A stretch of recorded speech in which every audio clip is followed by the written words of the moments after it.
Bonjour à toutes et à tous. On va attendre quelques secondes le temps que tout le monde puisse se connecter à cette présentation, à cette réunion. Donc, je vais vous demander de patienter une minute 2.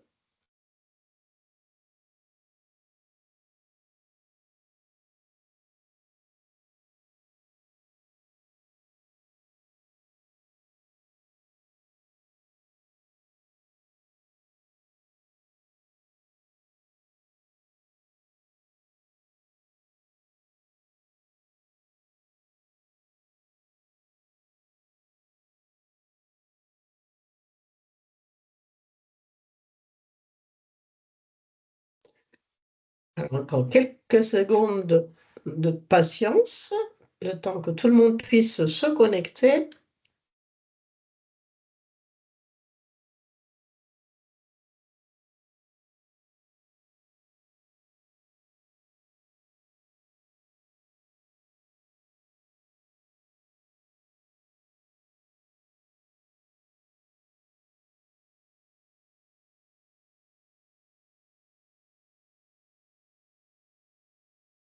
Voilà, je vous propose qu'on démarre la présentation, on démarre la réunion. Un enregistrement, de toute façon, sera fourni par notre équipe et sera transmis aux participants qui n'auraient pas pu se connecter. Donc, à nouveau, bonjour à toutes et à tous. Je suis Maria Iacono. J'ai la chance d'être à la direction de Ready for It, un événement one-to-one, qui se consacre depuis 6 ans à l'accompagnement aux besoins des sites de nos ETI françaises. Et pour cette 6e édition de l'événement, nous avons inauguré dans notre démarche de préparation de l'événement en voulant aller au cœur des enjeux et des besoins de nos DSI, vraiment de nos participants, et avons travaillé main dans la main avec la société PAC pour établir une étude de marché exclusive pour notre événement, pour mieux comprendre quels sont les besoins. Et dans cette aventure qui nous a beaucoup fait apprendre des choses sur vos besoins, sur vos problématiques, j'ai eu la chance d'être accompagnée par Eric Dommage, à qui je passerai la parole et qui a mené cette étude exclusive pour nous. Eric, c'est à toi. Merci Maria. Alors je passe pas les slides, c'est Magali qui va les passer. Voilà. Alors PAC est une société de conseil qui est sur le marché français européen depuis près de 20 ans, anciennement Pierre Audouin Conseil. PAC étant la nouvelle version depuis 4 ou 5 ans. On a fait cette étude à la demande de RFIT. Étude méthodologique, enfin, au niveau méthodologique, c'est un grand classique. On a utilisé 2 sondages de terrain avec un niveau de répondants d'à peu près 140-150 personnes en France, qui est un échantillon normal. Et on a procédé à des interviews face à face, ce qu'on appelle des qualis. On a fait quanti et quali, et voilà à peu près la situation à laquelle on arrive. Si tu veux passer la slide suivante, Magali. On estime, nous, sur la base de notre façon de suivre le marché de l'IT depuis 20 ans et sur la base de ces études, on estime que 2025 est vraiment l'année d'un grand changement, l'année de concrétisation de changements importants.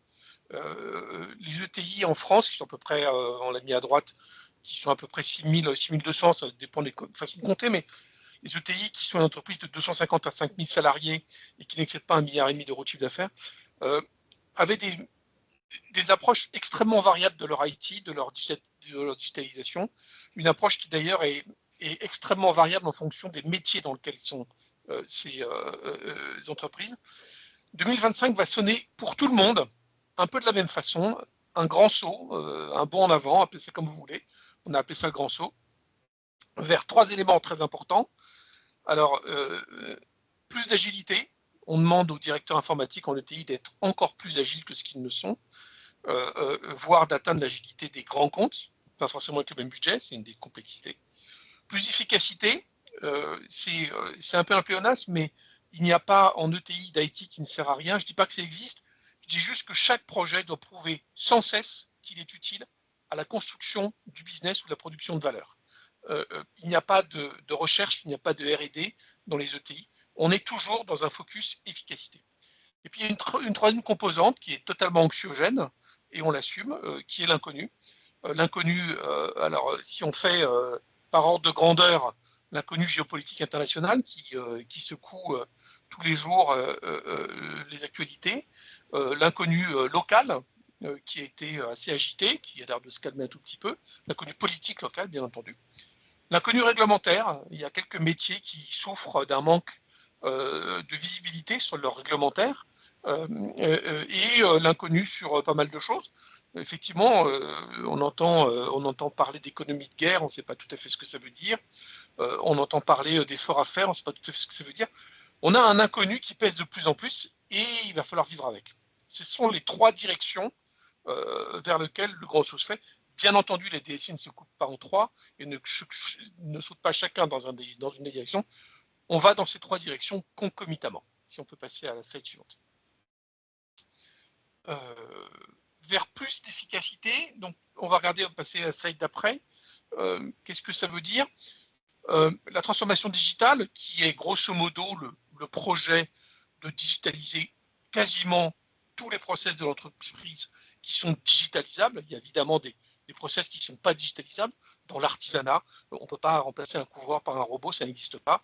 On ne peut pas remplacer un fabricant de maroquinerie de luxe par un robot, ça n'existe pas. Par contre, en back-office et en front-office, en back-office pour ce qui est de la préparation de sa production et en front-office pour ce qui est de la vente, on digitalise tout lourdement. La tendance est lourde, on en entend très souvent parler.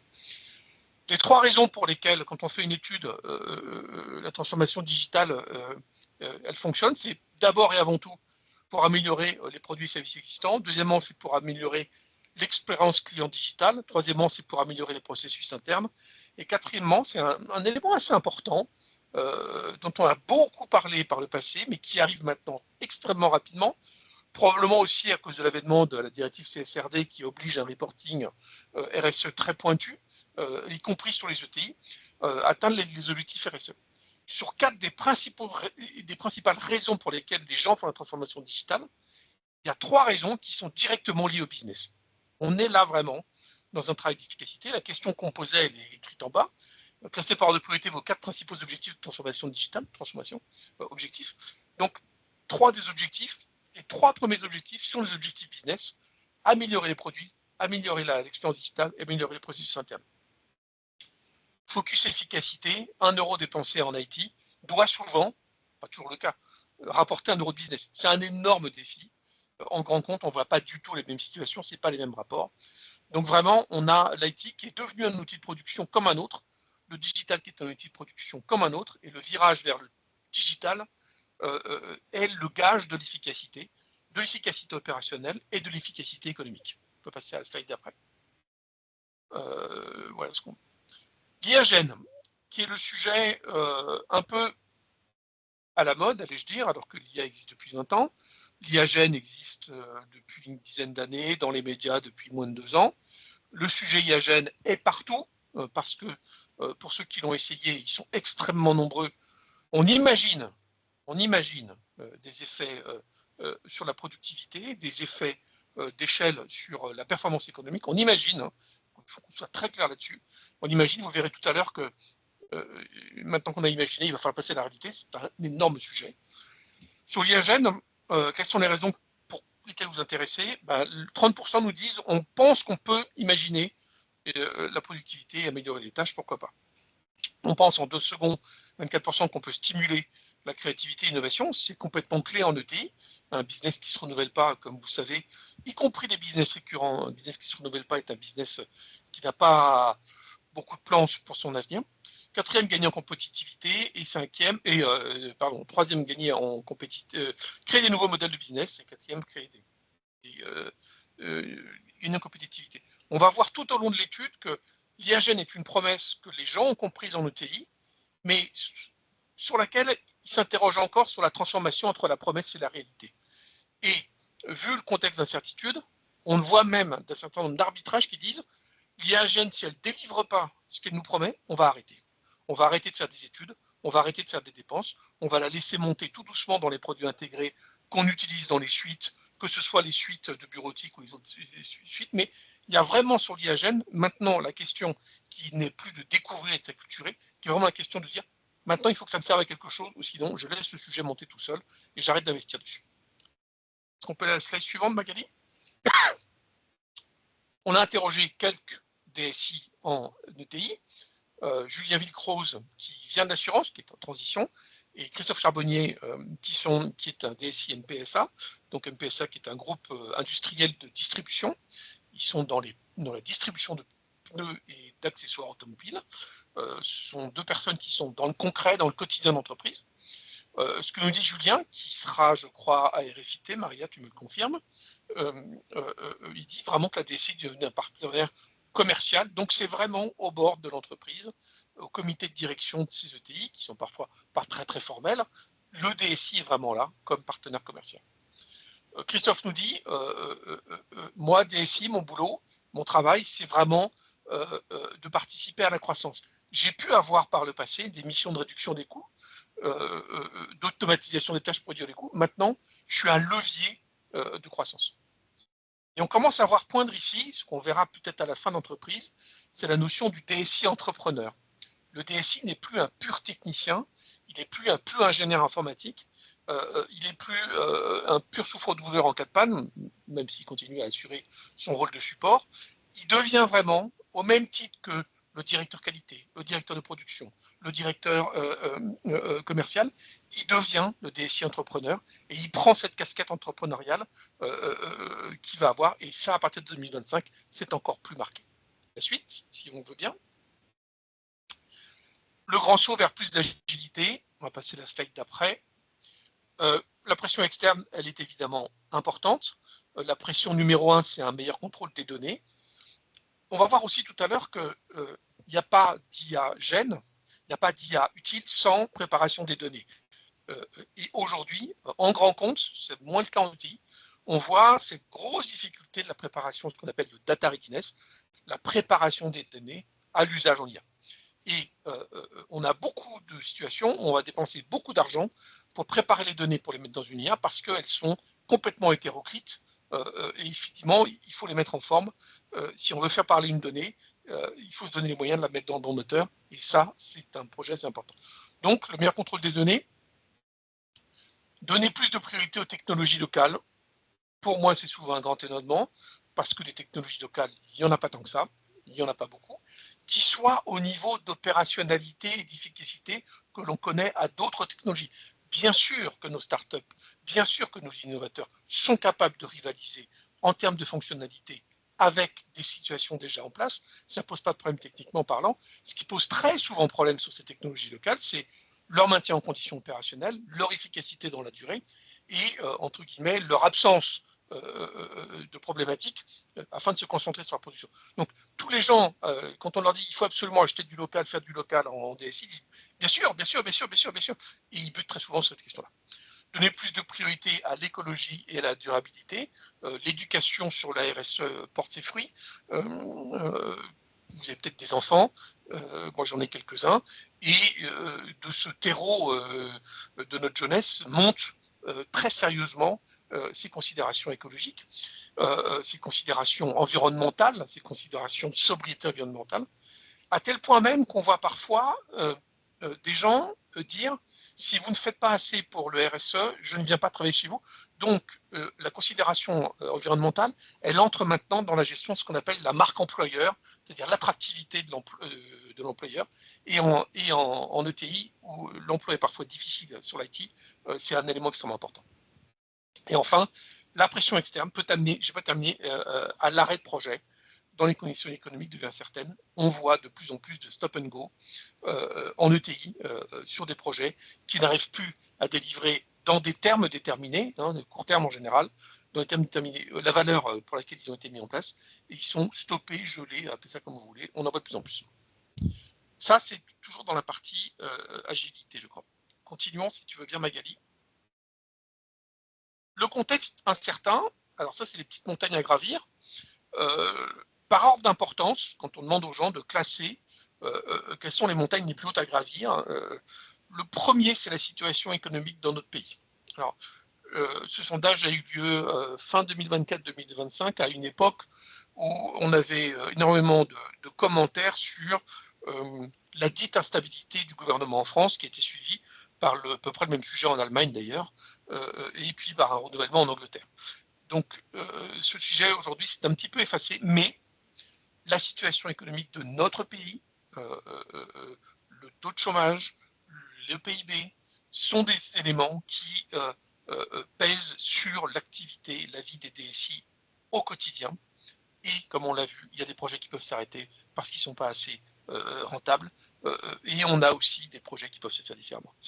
Le deuxième, inutile de pointer du doigt outre-Atlantique, mais la situation économique internationale, qu'elle soit politique ou qu'elle soit militaire, elle pèse vraiment sur la décision et la réduction des coûts et la pression sur l'efficacité. Dans la tête des DSI, si on pouvait schématiser cette étude, dans la tête des DSI, il y a une observation permanente de la situation économique du pays, une observation du contexte international qui pourrait rejaillir sur le pays, et enfin, cette alerte permanente qui ne s'éteint jamais sur l'efficacité opérationnelle, la réduction des coûts, et comme le disait Christophe Charbonnier, la croissance et la création de valeur. Ça, ce sont des systèmes d'alerte qui ne s'arrêtent jamais dans l'esprit de ce DSI entrepreneur. Voilà la slide d'après. Je vais assez vite, on pourra prendre les questions après. Le digital, dans tout ça, en matière d'IT, quels sont vos 3 principaux challenges? Moi, je vais en retenir un en particulier, c'est un run IT doux et sans à-coups. Éviter absolument les perturbations. La pénétration du digital sur les processus de l'entreprise, qui soit en back-office ou en front-office, qui soit en préparation de la production ou en vente et en prise de revenus, un IT en DSI ne doit pas donner d'à-coups. C'est un certain... Est-ce que les gens sont timorés? Pas forcément, mais on ne peut pas arrêter un IT. Vous avez entendu parler d'un certain nombre d'entreprises en France qui sont à genoux suite à des à-coups IT, un grand distributeur, un grand soldeur qui a subi une crise très importante au point que ça perturbe, voire ça menace son business model. Ce type d'à-coup est vraiment quelque chose qu'on va absolument éviter en toute chose. Deuxièmement, l'adoption des tendances nouvelles du type IAGEN. Alors sur l'IAGEN, il y a une confiance et puis une terreur. On peut parler de ça. La confiance, c'est que ces outils peuvent servir à quelque chose si on prend soin de préparer les data et de se préparer. La terreur, c'est que l'usage pirate ou shadow, ce qu'on appelle le shadow IT, précisément là le shadow IA, le shadow IA ferait que on perdrait le contrôle sur les données et les savoirs, et qu'il y a un immense risque, peut-être pas très bien évalué, mais il y a un immense risque de fuite de données et de perte de données, puisque comme vous savez, quand on utilise les outils gratuits d'IA, même les outils payants d'ailleurs, dans la plupart des cas, pas tous, dans la plupart des cas, on ne sait absolument pas où partent les données, mais on sait qu'elles partent. On sait qu'elles partent quelque part, et on n'a aujourd'hui strictement aucune garantie dans l'usage des outils gratuits d'IA qui sont cloudifiés, on n'a aucune garantie sur le contrôle de ces données. On voit beaucoup de gens travailler sur la clusterisation des outils d'IAGEN afin de maîtriser et de garder leur, alors j'aime pas le mot, capital informationnel sous contrôle. Enfin, la dernière partie, c'est optimiser l'expérience utilisateur. Ce sont les 3 grands challenges. Slide suivante.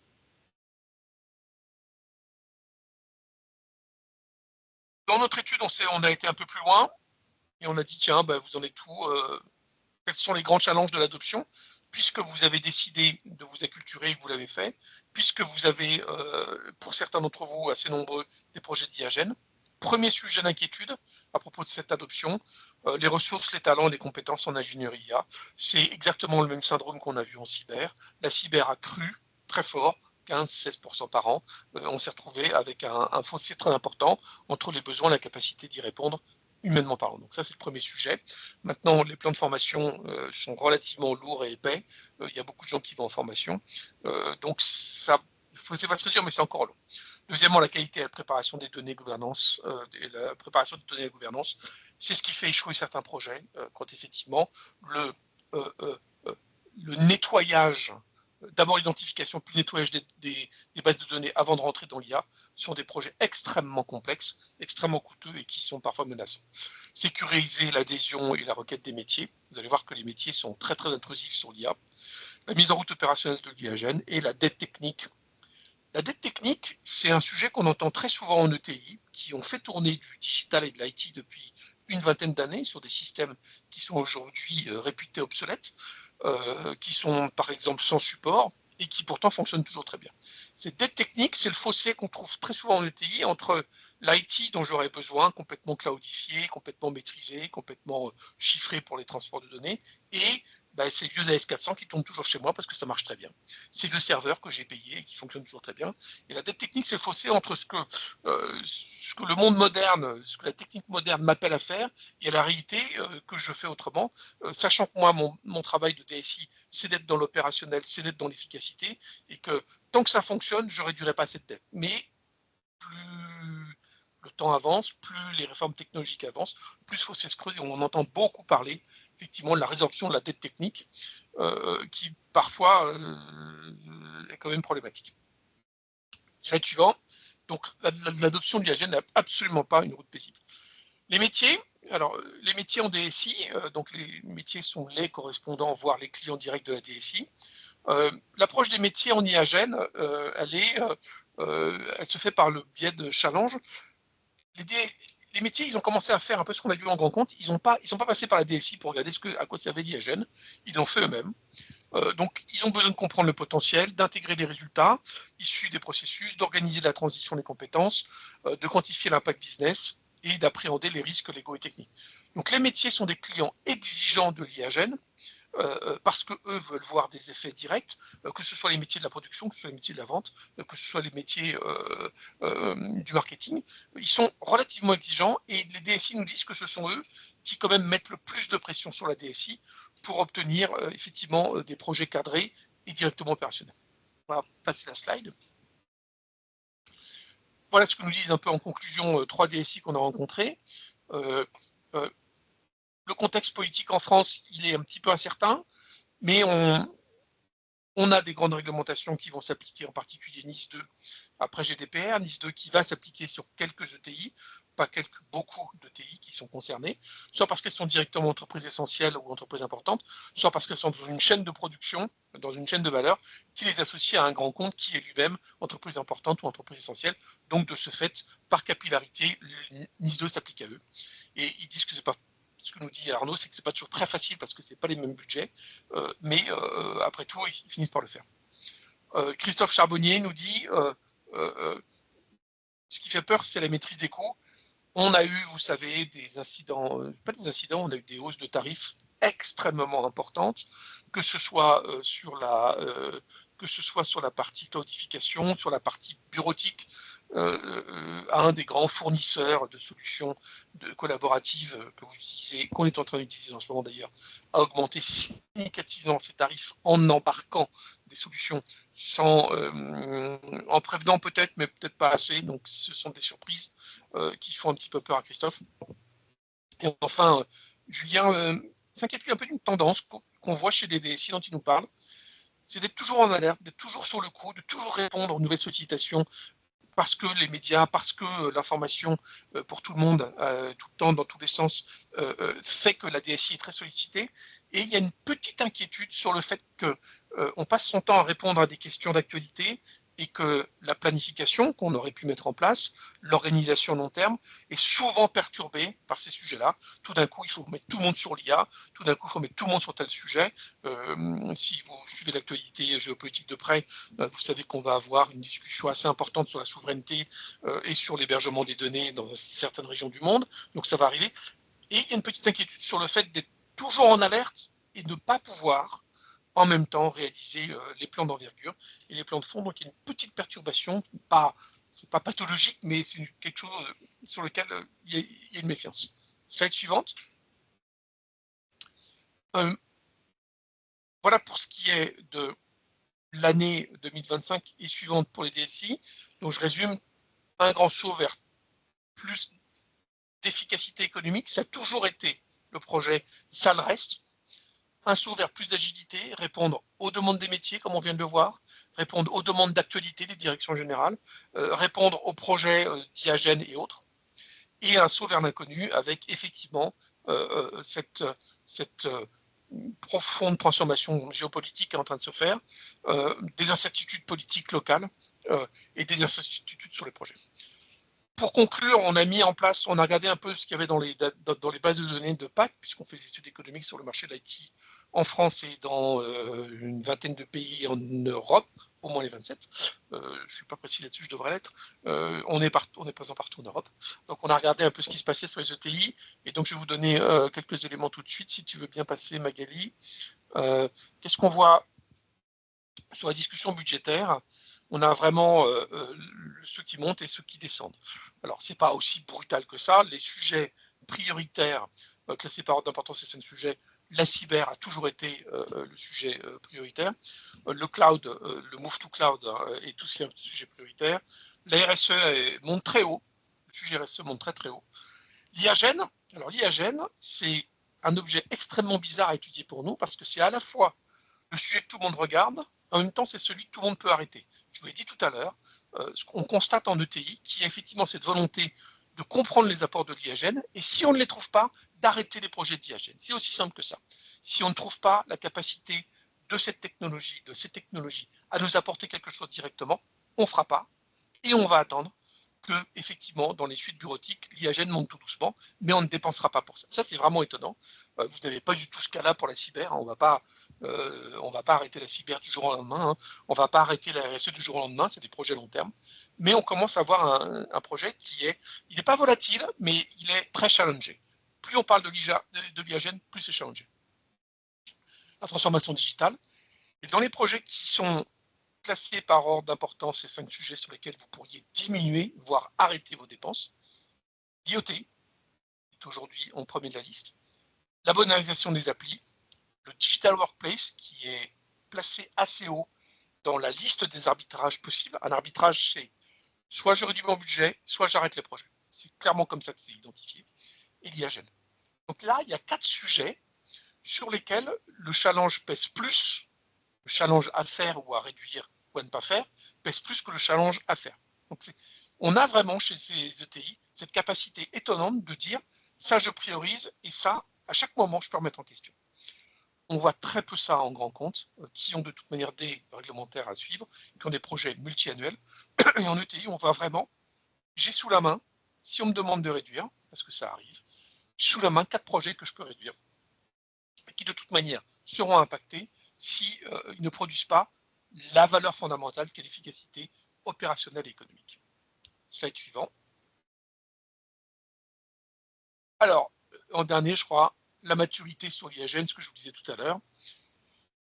Tout le monde va faire de l'IAGEN, et si vous n'en faites pas, vous passez pour quelqu'un qui ne s'occupe pas de regarder devant. Très peu d'entreprises en ETI sont passées à une IAGEN de production. Très peu. 10% à peine. 16% parlent d'une adoption large. 37%, une immense majorité, sont encore dans une recherche d'impact et de cas d'usage. Si les choses continuent comme elles sont dans l'incertitude, si les choses continuent dans l'incertitude géopolitique, politique et technique, ce taux va augmenter et de plus en plus on verra des projets d'IAGEN qui seront challengés parce qu'on ne sait pas où on va, parce qu'on ne comprend pas très bien l'univers. Donc la photographie actuelle de l'IAGEN en France sur les ETI, c'est 37%, 40% qui sont encore en recherche d'impact. 28%, ce qui est un chiffre élevé, qui sont en cours de déploiement des pilotes initiaux, ce qui veut dire qu'ils ont compris ce qu'ils pouvaient en faire et comment ça allait fonctionner. Et entre 25%, 10 plus 16, 26%, qui seraient dans une adoption déjà plus massive. C'est des taux qui vont varier en fonction des métiers dans lesquels sont nos entreprises, ce qu'on appelle les verticales. Slide suivant. L'agenda du DSI entrepreneur, c'est ma conclusion, du DSI entrepreneur en 2025. Maintenant qui contribue au même titre que les autres métiers au projet d'entreprise ou d'administration. L'administration, qui n'est pas une entreprise, produit une valeur, qui est un service à ses administrés, l'administration locale, régionale, nationale ou internationale. Elle a aussi des KPI de valeur, de production de valeur. Donc le DSI en administration, en collectivité locale en particulier, n'échappe pas à cette proposition entrepreneuriale qui consiste à dire que l'IT et le digital sont des outils de production entrepreneuriale. Premier sujet, donc le grand saut, plus d'incertitude, toujours plus d'efficacité. l'IAGEN doit tenir ses promesses de contribution au business. J'ai failli écrire sinon elle va disparaître. Non, elle ne va pas disparaître, mais sinon les projets IA vont être dépriorisés et on aura toujours ces projets de transformation au top. Le grand saut vers plus d'agilité, sans pour autant, ce que dit Julien, pousser à la frénésie réactive qui consisterait à répondre tous les matins à une nouvelle question de la direction générale en oubliant que ce même jour, on doit aussi déployer le schéma directeur IT et digital qu'on s'était donné comme objectif prioritaire il y a 6 mois, mais qu'on a oublié parce qu'on passe son temps à répondre à des questions. Donc, plus d'agilité, certes, dans la limite de la perturbation de l'activité organisée. Et enfin, ce qu'on a vu tout à l'heure, les 4 zones d'arbitrage, les quatre zones de sanctuaire. On ne touche pas à la cyber, on ne touche pas à la RSE, ou pas trop, et on peut toucher à l'IoT, au workplace et à l'IAGEN. Je crois que j'ai fini. Slide 22. C'est à toi, Maria. Eh ben, Merci, Maria. un grand merci, Eric. Il serait peut-être convenable de faire un petit arrêt pour prendre des questions sur l'étude, parce que cette étude est dense. Voilà, bravo encore, hein, j'en profite encore pour te dire combien tu as travaillé là-dessus. Est-ce qu'on prendrait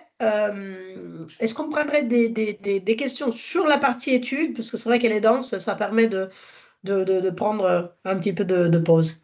Kautar, tu pourras nous dire s'il y a des questions? Oui,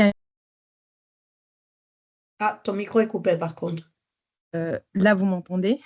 Là, oui, c'est parfait, Oui, ça marche. il y a une question sur la partie questions-réponses.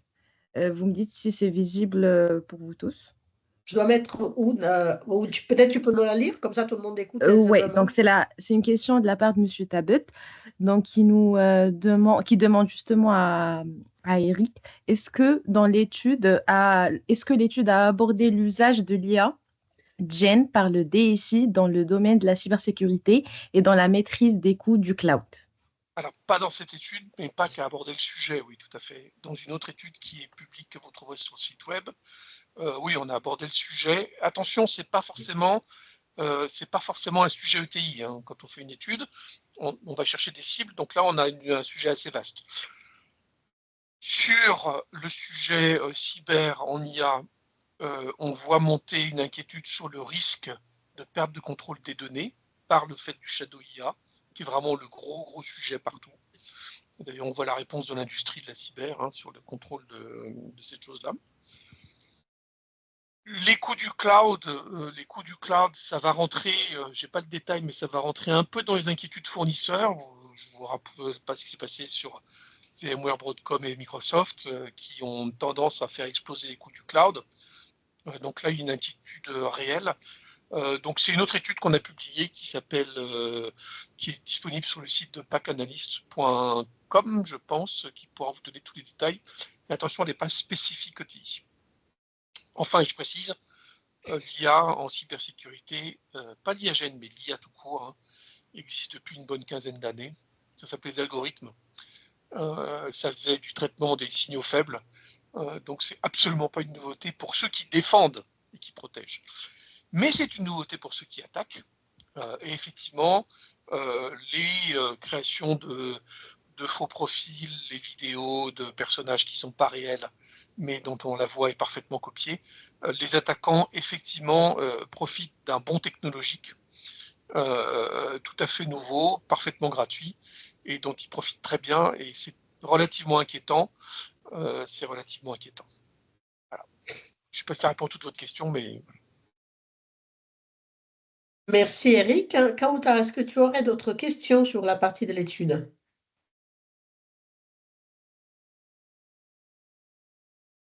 On ne t'entend pas, Kautar. Ton micro est coupé. Pardon, ça a coupé de mon côté. C'était quoi ta question, Maria? Est-ce que nous avons d'autres questions ou nous pouvons avancer sur la partie de la Non, présentation? pour le moment, on n'a qu'une seule question. Eh bien alors, je vous propose de passer à la partie de conclusion de cette présentation qui est forcément cette étude a eu comme but, comme objectif de mettre vraiment de nous concentrer, de nous faire concentrer sur les besoins des ETI. La situation a été amplement décrite par Eric. Notre mission à Ready for It, ça a été celle de répondre à ces besoins, aux besoins évoqués de trouver les solutions, de vous réunir à Monaco pour que vous puissiez travailler ensemble autour des sujets clés qui sont ressortis. Et nous avons ici à Ready for It construit un programme de contenu qui s'orchestrera sur 2 jours. La première journée, si tu peux te passer la slide, Magali, la première journée sera vraiment concentrée sur approfondir cette étude, comprendre cette étude et axer beaucoup notre focus sur le besoin de plus d'efficacité de la DSI et tous les enjeux liés au besoin de plus d'agilité dont Eric a passé. Le deuxième jour, nous serons plutôt dans une démarche de trouver des solutions pour tous les sujets évoqués par la restructuration de la gouvernance, gestion des budgets, les arbitrages à faire, par l'aide de la technologie. On l'a dit, l'IA a donné beaucoup d'armes aux attaquants, mais elle doit être notre arme à nous et doit aussi contribuer de manière plus large à la valeur de l'entreprise, comme Eric en a parlé en amont. Et enfin, on va faire un grand focus sur les talents, sur le besoin de développer nos propres talents, vos propres talents de DSI, dans ce contexte, avec plein d'enjeux pour vous aider encore à préparer ce grand saut dont Eric a préparé. Pour ceux et celles qui ne connaissent pas Ready for It, le cœur de l'événement sera vraiment celui de faire rencontrer les DSI des ETI françaises avec les meilleurs apporteurs de solutions qui puissent vous accompagner. À l'écran, vous voyez qui sont vos pairs qui sont déjà inscrits à l'événement, qui font partie de cette communauté que vous rencontrerez sur place. Dans la slide suivante, vous verrez qui sont les solutions, les apporteurs de solutions que nous avons déjà conviés. Notre objectif est d'avoir 82 exposants à l'événement. Et enfin, je voulais rappeler, encore une fois, pour celles et ceux qui ne connaissent pas Ready for It, notre fonctionnement est un format, notre événement est un format one-to-one où nous sélectionnons les décideurs vraiment de l'IT, des ETI et à qui nous confions cette mission justement de rencontrer les apporteurs de solutions, d'échanger avec la communauté autour de tous les sujets que nous avons dit.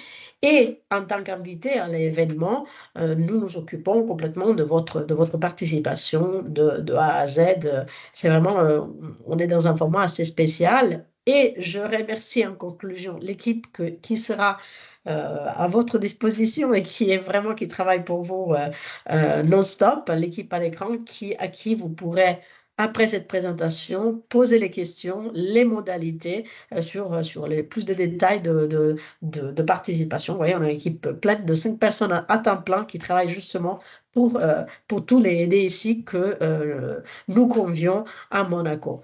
Et sans tarder, je vous dis déjà un grand merci pour votre attention. Un merci spécial à Eric pour cette étude qui nous a vraiment beaucoup illuminé pour cette édition et à toute l'équipe qui travaille d'arrache-pied. N'hésitez pas à nous contacter, à revenir vers vous. Nous sommes vraiment ravis de répondre à vos questions et de vous accompagner jusqu'à votre participation dans le cours pour avoir le mieux de la communauté, de nos exposants et de tout l'événement. Je vous souhaite un très bon week-end qui va démarrer d'ici quelques heures et à très bientôt.